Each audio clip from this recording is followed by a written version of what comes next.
The heavy zinc lid of the mortuary slab lifted with a dry, screeching groan that scraped against the damp limestone walls, releasing a dense, choking wave of cold formalin, rotting tissue, and stale subterranean air that seemed to have been trapped beneath the floorboards since the municipal building was first erected in 1904. I coughed hard into the thick collar of my canvas work jacket, my eyes instantly stinging and watering from the sharp, ammonia-heavy chemical fumes that clung like a second skin to the dark, dripping masonry of the basement archive. The small, adjustable desk lamp cast a weak, yellow circle of illumination over the pitted steel floor, illuminating millions of floating dust motes and the long, silent, rigid outline of the body waiting beneath the stained white linen sheet. Have you ever experienced that profound, suffocating isolation of working completely alone in a subterranean municipal basement while the rest of the city sleeps above your head in absolute ignorance of what lies beneath their feet?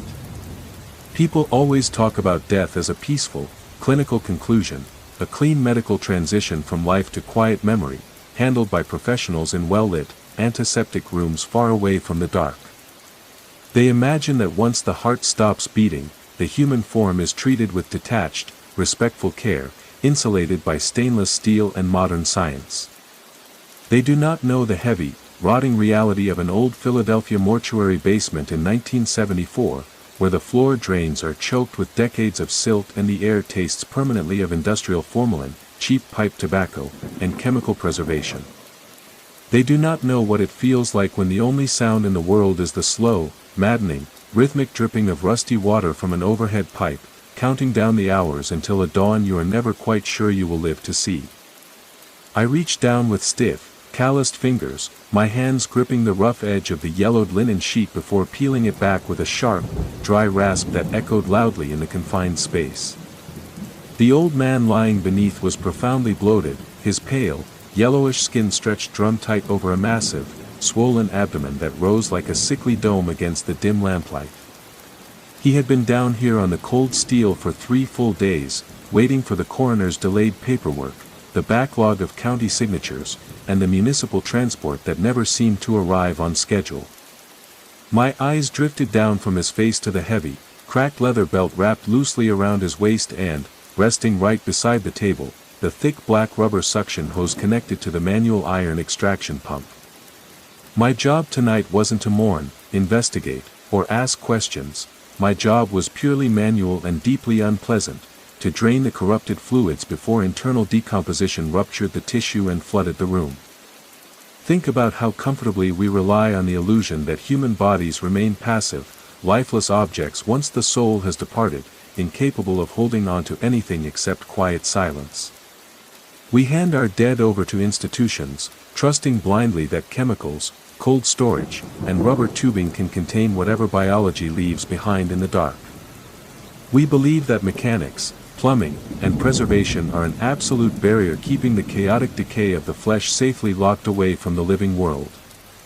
Then you stand completely alone in a midnight basement with a hand pump and a bloated corpse, and you realize the body is just a temporary vessel holding back an underground tide that wants to break through. I picked up the thick rubber suction hose, its surface cold, heavy, and tacky to the touch from years of chemical exposure, and checked the heavy iron handle of the hand extraction pump bolted firmly to the side of the oak table.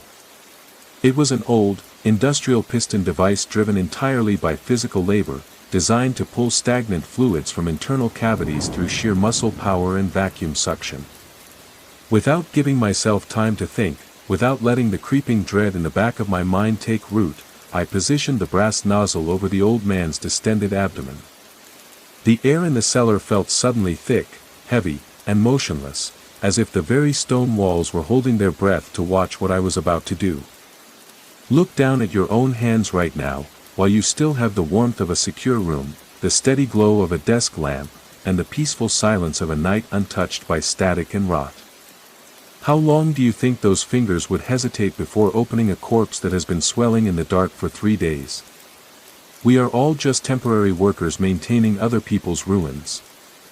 I pressed the heavy brass tip firmly against the taut, discolored skin of the old man's stomach, took a steadying breath of the chemical-laden air, and prepared to push the rubber intake deep into the interior. The heavy brass nozzle met firm, unyielding resistance against the old man's swollen abdomen before sliding inward with a wet, tearing rip of tissue that echoed sharply in the silent vault like a gunshot in a tunnel. A dark, foul-smelling mixture of yellowish formalin, bile, and decomposing fluid immediately bubbled up through the transparent section of the heavy rubber tubing, driven by the intense, unnatural internal pressure of the body. I planted my boots firmly against the uneven, damp stone floor, gripped the rusted iron handle of the hand pump with both hands, and began the grueling, mechanical labor of pulling the piston.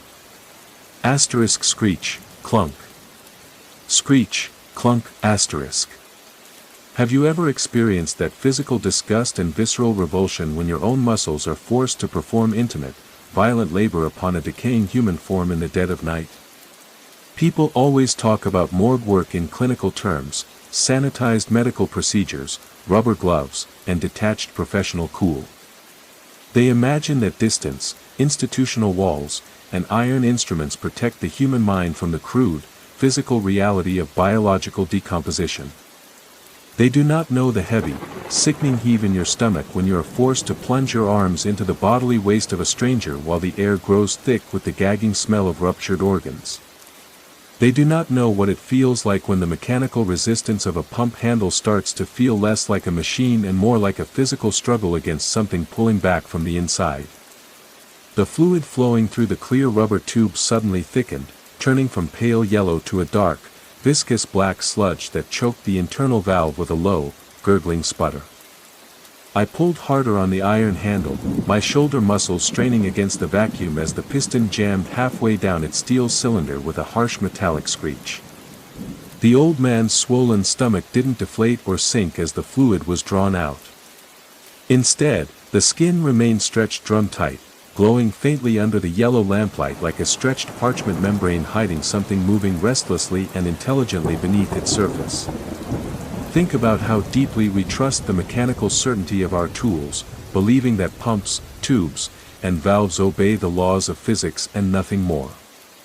We pull the levers, we watch the gauges, and we trust that pressure and suction are completely predictable forces under our control. We believe that machinery creates an absolute barrier between ourselves and the chaotic biology of decay. Then a manual pump jams mid-stroke, and you realize the pressure inside the body isn't coming from trapped gases at all, it's coming from an active pulse that shouldn't be there. I stopped pumping, letting go of the iron handle as my breathing hitched sharply in the cold air. The silence of the basement rushed back in, broken only by the slow, dripping leak from the ceiling pipe far above. I stared down at the transparent section of the rubber hose. The dark sludge inside had stopped moving forward entirely, replaced by tiny, uniform air bubbles that began to crawl backward toward the corpse. And then, the heavy iron handle of the pump twitched on its own. A faint, metallic vibration traveled up the length of the rubber hose and straight into my palm, like the steady, heavy throb of an underground heartbeat. Look down at your own hands right now, while you still have the warmth of a secure room, the steady glow of a desk lamp, and the peaceful silence of a night untouched by static and rot. How long do you think those fingers would stay on a pump handle if the dead body started pulsing back through the metal? We are all just temporary workers maintaining other people's ruins. Before I could pull my hand away from the rig, the rubber hose jerked violently in my grip, vibrating with a frantic, living energy that made my entire forearm go numb with sudden, blinding terror. The thick rubber hose didn't just vibrate, it writhed in my hands like a captured serpent, whipping against the side of the steel embalming table with a sharp, echoing snap that made my teeth ache.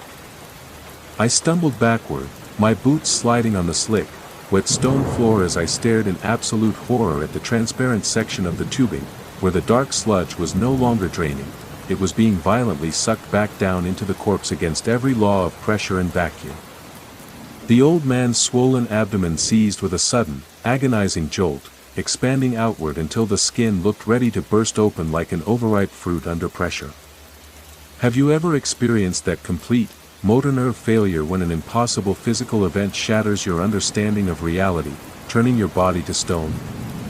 People always talk about fear as an adrenaline rush that prepares you to fight or flee from danger.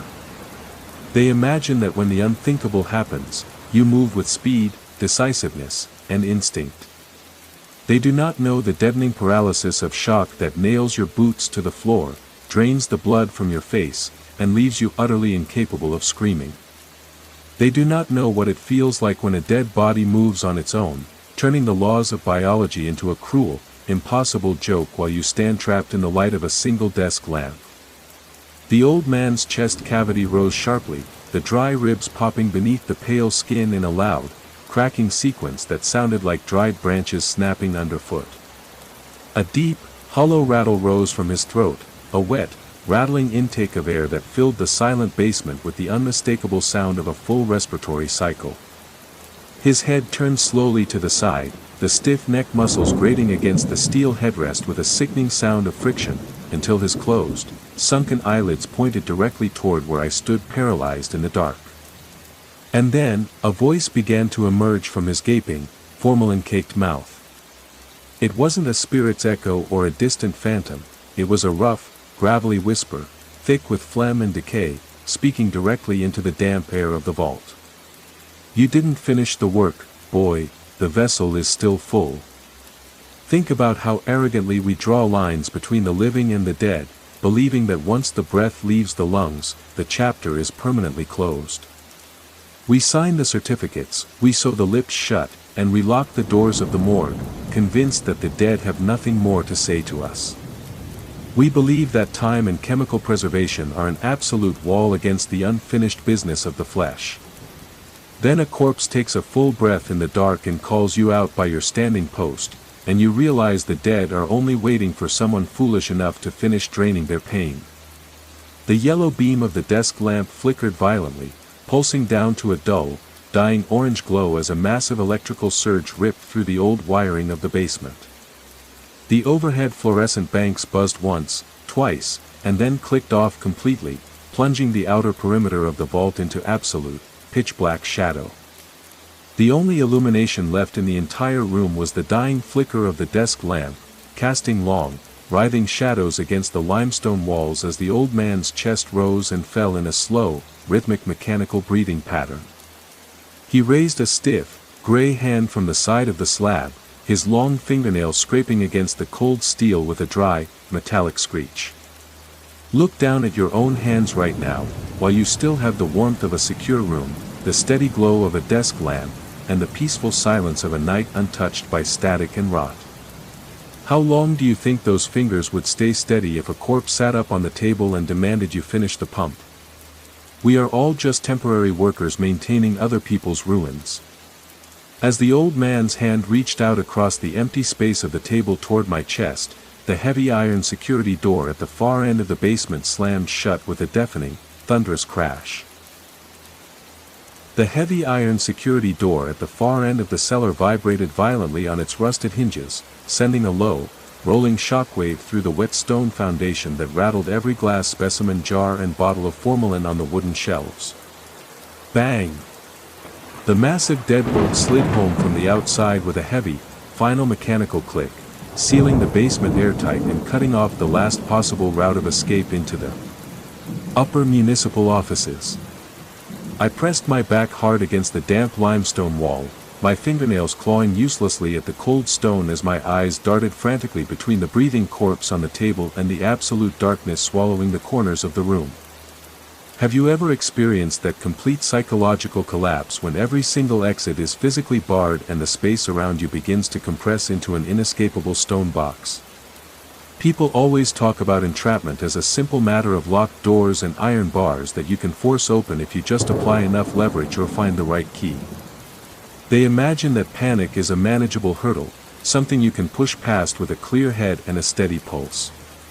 They do not know the suffocating claustrophobia of a subterranean municipal vault where the darkness itself condenses into a physical weight, pressing against your chest like a lead slab.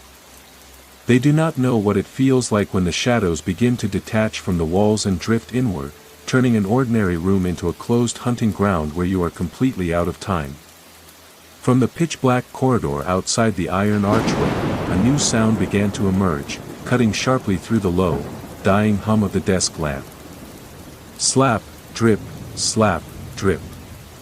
Bare feet, cold and heavy, moving steadily across the wet concrete floor of the corridor. It wasn't a rushed run or an aggressive charge, it was a slow, deliberate march, accompanied by the wet friction of waterlogged skin dragging across stone, drawing closer to the open archway with every passing second. The old man on the steel table paused his mechanical breathing, turning his faceless, pale head toward the dark hallway as if listening to the approach of the things coming up behind me. Think about how deeply we trust the safety of our indoor spaces, believing that thick stone walls, concrete foundations, and heavy iron doors are enough to keep the horrors of the street outside. We lock up at night, we turn on the lamps, and we tell ourselves we are protected from whatever wanders through the dark alleys of the city. We believe that civilization is an impenetrable fortress keeping the abyss at bay. Then the power fails, the doors lock themselves from the outside, and you hear bare, wet footsteps approaching your basement workspace from the dark. I gripped the heavy iron wrench lying beside the pump rig, my knuckles turning white as I raised it in front of my chest like a pathetic, trembling shield against the dark. The desk lamp flickered one last time, spitting a shower of tiny orange sparks onto the metal table before going completely dead, plunging the center of the room into total, absolute blackness. In that sudden, ink-black void, the only thing remaining visible was the faint, sickly phosphorescent glow leaking from the old man's open eyes on the slab. And out from the dark corridor, right at the threshold of the iron archway, the sound of wet, dragging footsteps stopped dead in its tracks. Look down at your own hands right now, while you still have the warmth of a secure room, the steady glow of a desk lamp, and the peaceful silence of a night untouched by static and rot. How long do you think those fingers would hold a wrench if the footsteps stopped right outside your blind spot in the dark? We are all just temporary workers maintaining other people's ruins. A freezing breath brushed against the back of my neck, smelling of river silt and old embalming fluid, as a cold, wet hand closed slowly over my shoulder in the dark. The hand gripping my shoulder felt like an iron clamp forged at the bottom of a frozen river, bearing the dead, immovable weight of an anchor buried in silt and mud for 7 decades. I tried to swing the heavy iron wrench behind me in a blind, desperate arc, but my arm met no resistance, only empty air and a dense, choking cloud of freezing mist that instantly stole the breath from my lungs. My boots slipped on the wet stone as a heavy, irresistible force pulled me backward away from the wall, dragging me across the floor toward the center of the basement. Have you ever experienced that complete, soul-shattering realization that your physical body is entirely at the mercy of something that does not belong to the world of the living? People always talk about physical struggle in terms of strength, leverage, and fighting back against an attacker. They imagine that if you push hard enough, scream loud enough, or hit hard enough, you can break any hold. They do not know the crushing despair of a grip that defies anatomy, where every bone in your shoulder feels like it is about to snap under the weight of a ghost. They do not know what it feels like when your entire physical reality dissolves into a nightmare where the rules of gravity and muscle no longer apply. Dragged across the slimy concrete, my back slammed hard against the base of the steel embalming table. The old man sat straight up on the metal slab above me, his bloated abdomen leaking a dark, viscous trail of fluid that dripped directly onto my forehead like cold rain. He leaned down over the edge of the table, his face inches from mine in the absolute dark, his skin cold and smooth like wet marble. When he spoke again, his voice wasn't just a whisper in the air, it vibrated directly inside my skull, shaking my teeth and echoing through my bones. You left the valve open, boy, the system is leaking into the city pipes, you have to pump it dry before the sun comes up. Think about how stubborn we are about our daily routines, believing that our jobs are just temporary tasks we can walk away from when the shift ends. We punch the clock, we finish our duties, and we tell ourselves we can leave the misery of the workplace behind us in the dark. We believe that labor is something you can quit when you've had enough. Then the dead trap you in the basement and tell you your contract was signed for eternity, and you realize you were never an employee, you were the permanent filter. With a sudden, violent shove, the old man grabbed my right hand and forced it back down onto the rubber hose of the extraction pump. My fingers wrapped around the iron handle automatically, my muscles betraying my terror as an unseen mechanical force engaged the piston inside the cylinder. Screech, clunk. The pump began to cycle on its own, drawing a freezing, black flood of river water and chemical sludge up from the floor drains and forcing it directly through the transparent tube. The acoustic environment inside the vault filled with the roaring rush of a subterranean river, though no pipes were broken and no walls had cracked open. Look down at your own hands right now, while you still have the warmth of a secure room, the steady glow of a desk lamp, and the peaceful silence of a night untouched by static and rot. How long do you think those fingers would keep pumping if the fluid coming up through the hose turned to black mud and old bones? We are all just temporary workers maintaining other people's ruins. As the cold water rose past my ankles, pooling rapidly across the basement floor, the old man raised his free hand and pointed a long, gray finger toward the dark corridor, where a dozen more wet, dragging footsteps were beginning to advance toward the room. The black water rose past my shins with terrifying speed, churning with a thick layer of floating sawdust, rust flakes, and sodden municipal papers swept up from the overflowing drainage grates. Every single record, logbook, and identification tag I had organized during my shift was swallowed by the churning flood, spinning in a dark vortex across the surface of the subterranean tide. My right wrist remained locked to the iron pump handle by that freezing, unyielding grip, my body pinned against the base of the steel embalming table. Have you ever experienced that absolute, drowning panic when a room you know by heart transforms into an underground river before your eyes? People always talk about water as a clean, life-giving element that fills rivers and oceans under the open sky. They imagine that drowning happens out in the open sea during a storm, far away from safety. They do not know the suffocating horror of a basement flood where the water is thick, ancient, and foul, smelling of centuries of municipal neglect and unburied dead. They do not know what it feels like when a room you work in every day turns into a tomb of black sludge, trapping you beneath the weight of the city.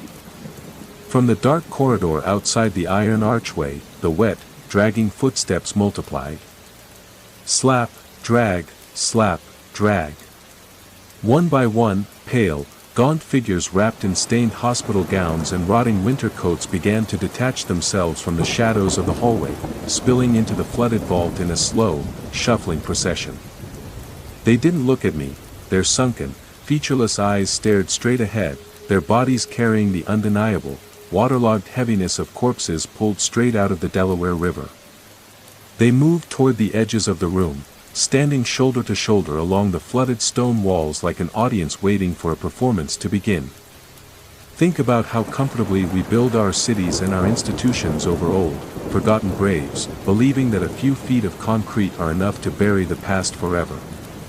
We pave over the wetlands, we seal the cellars, and we write municipal zoning laws that pretend the earth underneath us has no memory of what it swallowed. We believe that civilization is a permanent roof over our heads, keeping the deep mud and the drowned things safely locked in the dark. Then a basement floods with the forgotten silt of the city's history, and you realize the city was built on a swamp, and the swamp has finally come up to collect its overdue debt. The old man on the table leaned down further, his cold breath frosting my ear as the water level reached my chest, stealing the warmth from my skin and turning my muscles numb. "Keep pumping, boy," he rasped, his voice sounding like dry leaves scraping across concrete. "The tanks are filling up upstairs, the city is drinking what we pull from the dark." My right arm moved with mechanical precision, pulling the iron handle up and pushing it down into the cylinder, forcing the black river water through the rubber hose in an endless, rhythmic loop. The roar of the subterranean tide filled the entire vault, drowning out my ragged breathing and the distant echoes of the city sleeping far above our heads. Look down at your own hands right now, while you still have the warmth of a secure room, the steady glow of a desk lamp, and the peaceful silence of a night untouched by static and rot. How long do you think those fingers would keep working a pump if you were standing chest deep in a river of dead men's water? We are all just temporary workers maintaining other people's ruins. As the water crested over my shoulders and the circle of watching corpses closed in around the steel table, the old man reached out and placed his freezing hand directly over mine on the pump handle, pressing down for one final, crushing stroke. Total darkness crashed over the basement like a physical weight, instantly extinguishing the last faint glimmers of phosphorescence and leaving only the sound of heavy breathing in the absolute black. The air grew instantly colder, the temperature plunging so fast that my breath turned into thick, white plumes of condensation in the pitch-black void, swirling around my face like smoke from a dying fire. Every reference point I had relied on, the edges of the steel table, the position of the floor drain, the distance to the stone walls, vanished entirely, swallowed by an inky darkness that felt heavy, dense, and suffocating. Have you ever experienced that utter, disorienting panic when sight is completely stolen from you in a flooded, enclosed space, leaving your body entirely at the mercy of sound, touch, and terror? People always talk about darkness as a simple absence of light, a passive, empty condition that you can eventually adapt to once your eyes adjust to the shadows. They imagine that shadows are harmless hiding places where nothing can reach you unless you step directly into its path. They do not know the suffocating claustrophobia of a subterranean vault where the dark feels alive, dense, and hostile, pressing against your skin like a wet blanket soaked in river mud. They do not know what it feels like when you can no longer see the walls, the table, or the entities standing around you, yet you can feel their freezing breath moving closer through the water, tracking your heartbeat in the dark. I stood frozen chest deep in the pitch black, my left hand gripping the edge of the steel table while my right hand remained locked to the pump handle, listening intently to the microscopic acoustic changes in the water. The splashing and shuffling from the surrounding corpses had stopped entirely. In its place came a new, terrifying acoustic detail that made my stomach churn, the soft, wet, dragging sound of something heavy crawling across the submerged floorboards directly toward my boots. Scritch, drag, scritch, drag. It was moving in a wide, deliberate circle around the table, slowly narrowing its path with every rotation, closing the distance without a single word, a single breath, or a rushed movement. Think about how deeply we trust our eyes to map our surroundings, believing that as long as we know where the doors, desks, and exits are, we can navigate any emergency. We map our rooms in our heads, we memorize our daily paths, and we trust our visual memory to keep us safe in times of crisis. We believe that safety is something you can see coming, something you can spot across a room before it reaches you.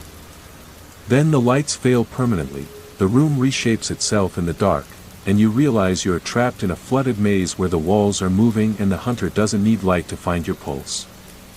I lifted my left hand slowly from the edge of the steel table, my fingers trembling violently as I intended to feel along my belt for the heavy iron house keys. My fingertips brushed against something cold, damp, and fibrous in the water. It wasn't the smooth steel of the table leg. It wasn't concrete or wood. It was the frozen, sodden fabric of a heavy winter coat worn by one of the drowned men standing in the dark.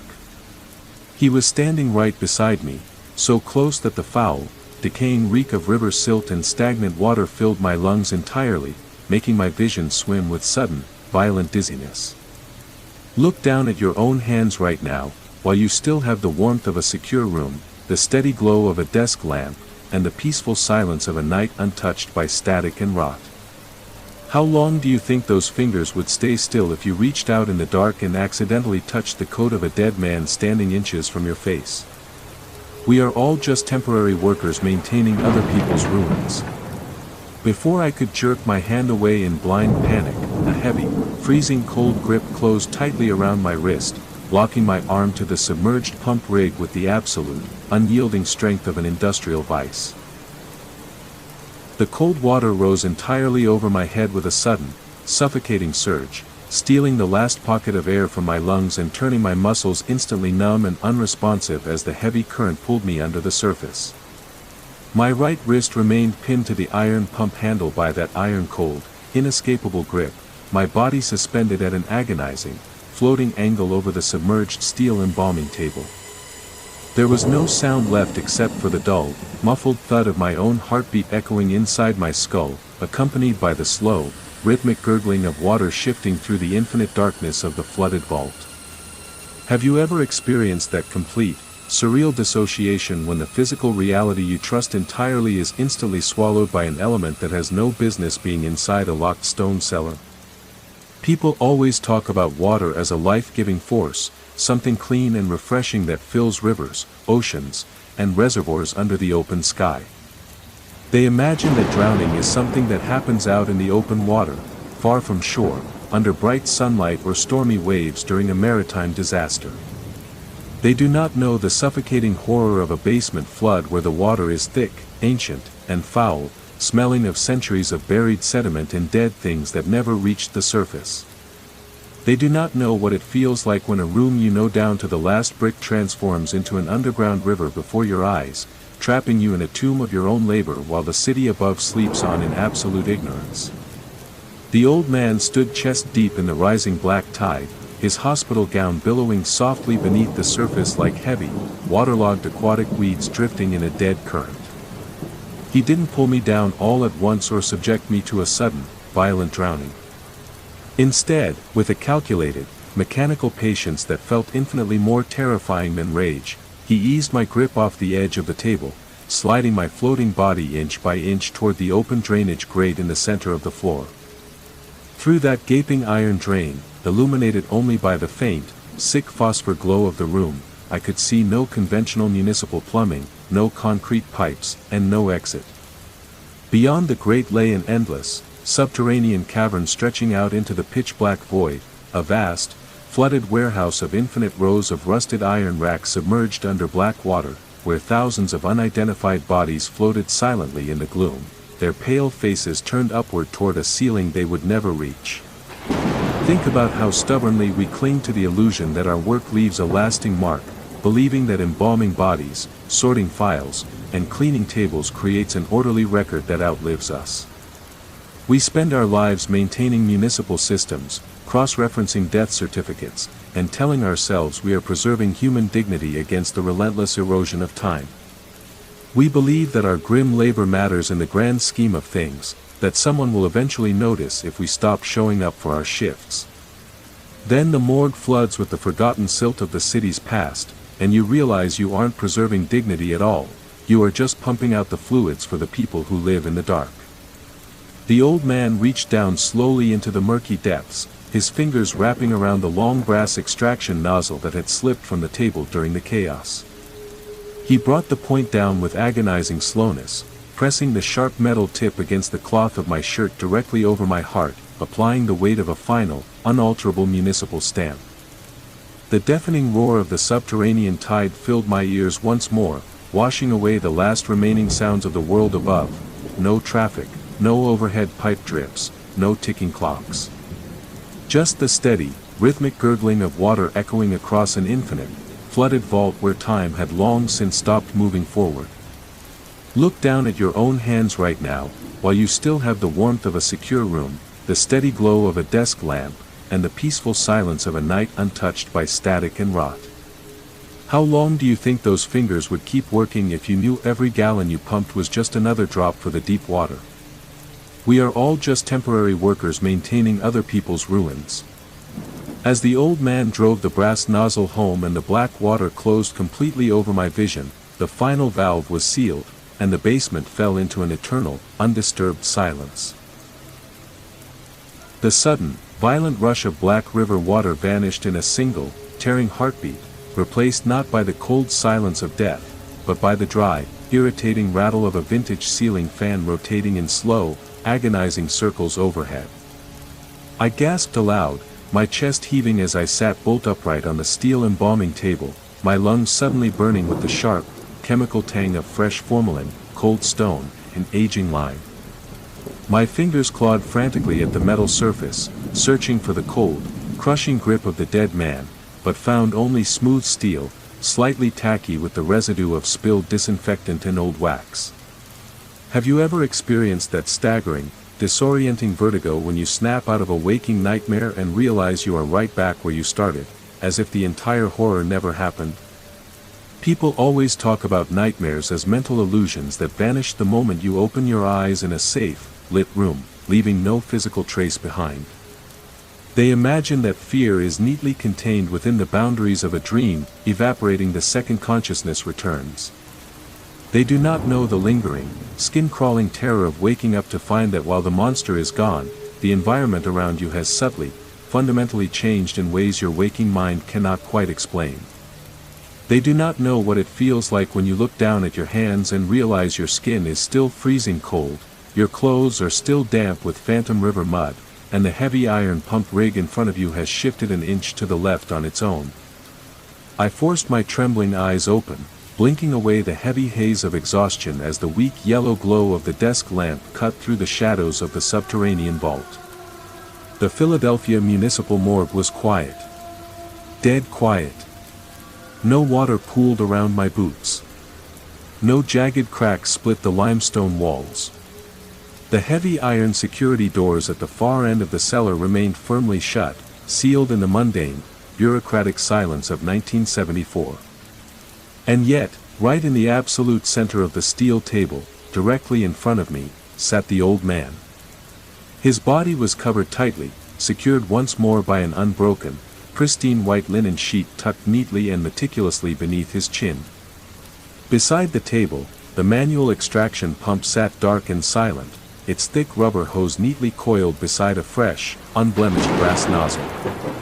Think about how desperately we rely on the boundaries of reality, believing that waking up from a nightmare means you have escaped its consequences and returned to safety. We wipe the sweat from our foreheads, we take a deep breath, and we tell ourselves it was only our imagination playing tricks on us in the dead of night.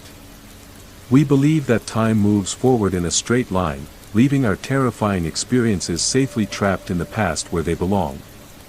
Then you notice a single detail out of place, a scratch on the steel table, a damp smell in the air, or a linen sheet that has been folded twice, and you realize you didn't wake up from the nightmare.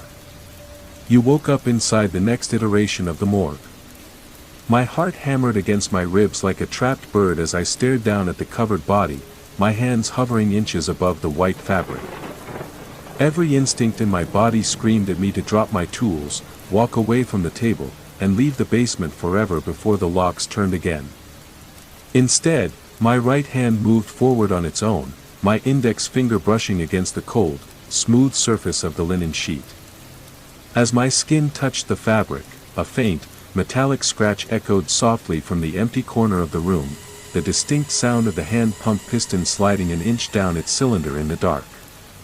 Look down at your own hands right now, while you still have the warmth of a secure room, the steady glow of a desk lamp, and the peaceful silence of a night untouched by static and rot. How long do you think those fingers would wait before uncovering a body you swore you had already finished? We are all just temporary workers maintaining other people's ruins. I pressed my thumb down hard into the sheet, pulling the fabric back with a sharp, familiar rip, and prepared to look beneath the linen once more. The white linen sheet pulled back with the exact same dry, tearing rasp as before, releasing another dense cloud of cold formalin that caught the weak yellow beam of the desk lamp in a familiar, golden, floating dance. I stared down into the old man's face, expecting to find closed eyes and the pale, quiet stillness of a routine municipal case waiting for county transport. Instead, his eyes were wide open, staring directly upward into the dark, dripping ceiling, and the thick rubber hose from the pump was already sliding down his throat on its own, driven by an unseen internal pressure. Have you ever experienced that profound, soul-weary realization that you are trapped in an infinite loop of your own labor, where every ending is just another beginning written in someone else's ledger? People always talk about life as a journey with a definitive destination, a story with a final chapter where all the loose threads are tied together and the mystery is resolved. They imagine that hard work, perseverance, and endurance will eventually lead you out of the dark and back into the light of day. They do not know the dizzying horror of an endless basement where the work is never finished, the bodies never run out, and every drain you clear only leads deeper into the system. They do not know what it feels like when you realize you aren't a worker examining the dead, but a permanent fixture of the inventory, bound to the pump until the fluids run dry. I leaned forward, my breath hitching in my throat as I watched the dark, viscous fluid begin to surge backward through the clear tubing, bubbling up toward the iron handle. Before my brain could process the movement, the heavy iron lever of the pump began to rise on its own, lifted by an invisible hand from below. It hovered in the air for a fraction of a second, dripping a single, dark drop of formalin onto the steel edge of the table, before turning its metal snout directly toward me. The acoustic environment around the table shifted once more, stripping away the hum of the ceiling fan and replacing it with the sound of dozens of heavy steel mortuary drawers opening simultaneously across the entire subterranean vault, echoing through the dark in a deafening, metallic chorus. Think about how stubbornly we believe we are the authors of our own lives, writing our own stories, making our own choices, and deciding how our shifts unfold. We hold the tools, we set the terms, and we trust that our names belong exclusively to us. We believe we have dominion over the labor we create. Then an unseen hand hands you the pump handle for a body bearing your own face, and you realize you were never doing the job, you were just waiting your turn to be drained. The floating iron handle drifted slowly closer across the edge of the steel table, stopping right above my right hand, which still rested flat against the metal. Without my consent, without any signal from my own nervous system, my fingers uncurled, turned palm upward, and opened beneath the lever. The cold, wet iron pressed gently against the center of my palm, heavy like a drop of river water, tracing the lines of my skin with deliberate, agonizing precision. The whispers from the dark corners of the basement began to rise again, not chaotic this time, but unified, rhythmic, and calm, reciting the final inventory of a shift that had been waiting for me since 1974. Look down at your own hands right now, while you still have the warmth of a secure room, the steady glow of a desk lamp, and the peaceful silence of a night untouched by static and rot. How long do you think those fingers would hold a pump handle if you knew what name was stamped on the valve? We are all just temporary workers maintaining other people's ruins. As the iron lever pressed deep into my skin and began to force the extraction stroke down into my own chest, the desk lamp blew out for the last time, and the morgue closed its doors forever. The darkness that followed the final blowout of the desk lamp was not the ordinary, breathable dark of a basement room with the power cut. It was a physical, heavy medium, a suffocating suspension of absolute nothingness that coated my skin like wet soot and filled my mouth with the dry, metallic taste of formalin and iron filings. My hand remained outstretched, palm upward against the cold steel of the table, yet the metal beneath my fingertips had vanished entirely. There was no table. There was no chair. There was no concrete floor beneath my boots. Have you ever experienced that dizzying, vertigo-inducing sensation of falling through an infinite vertical drop while your mind stubbornly insists you are still standing completely still? People always talk about the transition between life and the unknown as a sudden flash or a quiet closing of doors. They imagine that when a shift ends, you simply stop existing within the walls of the morgue, vanishing cleanly from the registry like an unclocked employee leaving for the night. They do not know the agonizing stretch of the intermediate space, that endless corridor of transitional static where you are neither fully in the room nor completely dissolved into the floor. They do not know what it feels like when your own skeleton becomes transparent, and your thoughts begin to fray at the edges like water-damaged municipal tags fluttering in a draft. Out of the surrounding void, a faint, rhythmic sound began to materialize. It wasn't the roar of the subterranean river, nor was it the multi-layered chorus of the unburied dead. It was the steady, mechanical clicking of thousands of metal pumps operating simultaneously, echoing through an impossible space that stretched out in every direction as far as the imagination could reach. Screech clunk, hiss. Slowly, a dim, sickly gray light, the same phosphorescent glow that had bled from the old man's eyes, began to seep upward from beneath my feet. When I looked down, I realized I wasn't standing on stone or mud. My boots were resting on an infinite, seamless floor composed entirely of dense, tightly packed layers of stainless steel drainage grates, stretching out into a horizon of endless mortuary shelves that towered upward into a ceiling of absolute blackness. Think about how obsessively we try to leave a paper trail behind us, believing that as long as our names are printed on forms, registered in ledgers, or stamped by an institution, we possess an undeniable permanence in the world. We fill out the documents, we punch the cards, and we trust that municipal bureaucracy is an eternal monument to our existence. We believe that ink on paper is a shield against oblivion. Then you find yourself walking across an endless plain made entirely of other people's forgotten drain grates, and you realize that every body is just another tank waiting for a new worker to empty its contents. A figure stepped out from behind a towering rack of shelves 10 paces ahead, tall, gaunt, and wrapped in the familiar, mud-caked folds of a heavy hospital gown. He did not walk, he simply glided across the sea of metal grates without making a single sound, the long brass extraction nozzle held casually in his right hand like a walking cane. He stopped just out of arm's reach, turning his smooth, featureless face toward me as the rhythmic pumps clicked away in the background. With his free hand, he reached into the deep pocket of his gown and pulled out a thick, heavy ledger bound in cracked black leather, a volume that seemed to radiate an intense, freezing cold that frosted the air between us. Look down at your own hands right now, while you still have the warmth of a secure room, the steady glow of a desk lamp, and the peaceful silence of a night untouched by static and rot. How long do you think those fingers would remain yours if you opened a ledger and found every single shift of your life already logged in past tense? We are all just temporary workers maintaining other people's ruins. The old man opened the black leather ledger to the very last page, held out the heavy iron pump handle toward my floating hand, and waited for the suction to begin. The heavy black leather ledger rested open on nothingness, its pages fluttering in a cold, phantom draft that smelled of formalin, dry lime, and absolute finality. I looked down at my own right hand, hovering just inches above the heavy iron pump handle extended by the old man. My skin was no longer warm, it had taken on the pale, translucent hue of aged parchment, the tiny blue veins beneath my knuckles tracing out the exact same branching patterns as the metal seams beneath my boots. There was no more panic left in my chest, no residual adrenaline, and no frantic desire to run.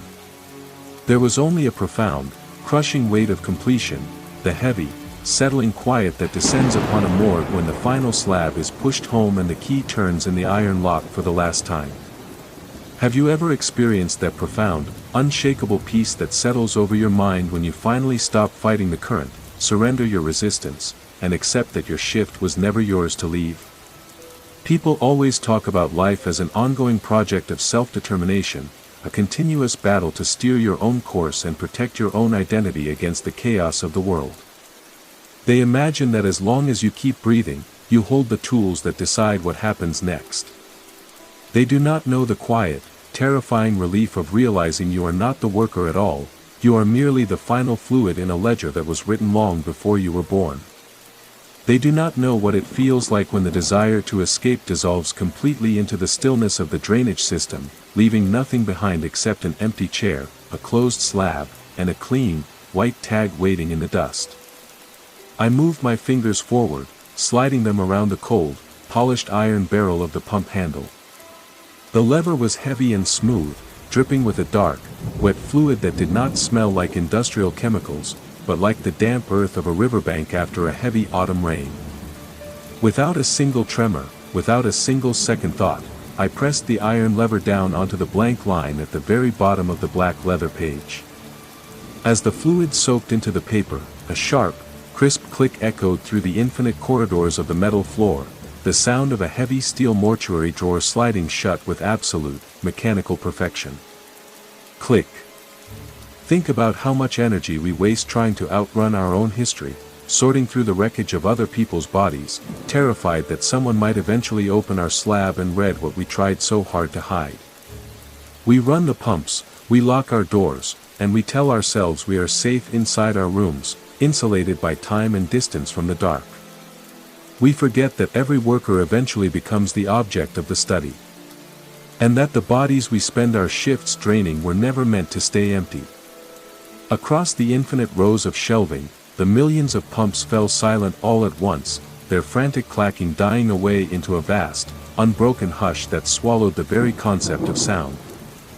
The old man withdrew his hand, closed the heavy black leather ledger with a soft, muffled thud, and turned away, melting seamlessly back into the towering stacks of stainless steel and shadow. My fingers released the lever. My eyes drifted shut.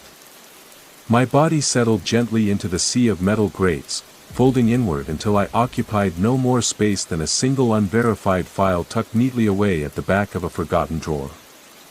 Look down at your own hands right now, while you still have the warmth of a secure room, the steady glow of a desk lamp, and the peaceful silence of a night untouched by static and rot. How long do you think those fingers will keep pumping before the basement door locks from the outside and someone else sits down at your desk?